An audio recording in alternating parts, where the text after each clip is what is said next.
Hi everyone, this is Dr. C and this is How to Print Screen. Let's say we wanted to take an image of this, what you see on screen, of this window, right? We have it selected. The commands we're going to use are, first off, the Alt key, which is on either side of our spacebar. The reason they locate it on both sides is so you can get to it with either hand. So you're going to put your finger on the Alt key, but don't press yet. And next, let's look for the PrintScreen key, which is in the upper right of our keyboard. Now it's above the arrow keys and above the home key. It could have two different looks depending on your keyboard, but it'll say PrintScreen or PRT space SC. At the same time, press both of those keys, the Alt and the PrintScreen. Now I'm going to do it right now. You notice nothing flashed, right? Well, that's because it copied it to this imaginary space called the clipboard.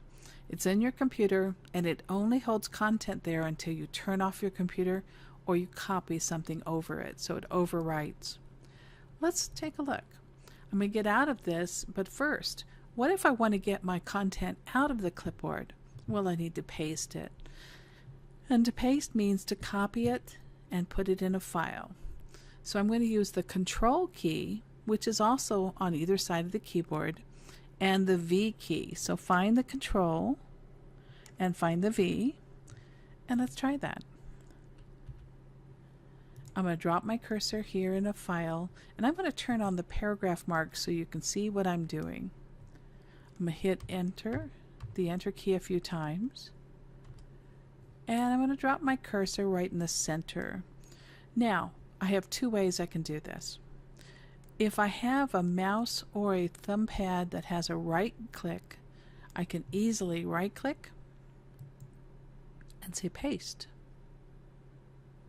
I just hovered over it. I didn't actually select it. But let's say I wanted to use the keyboard. Let's say I didn't know where the right click was, because let's face it, on tablets, it just depends, right? So let's do Control key and the V key. And there we go. Thank you. This has been a demonstration of how to print screen and how to get your content into a file. Thank you. I'm Dr. C, and see you next time.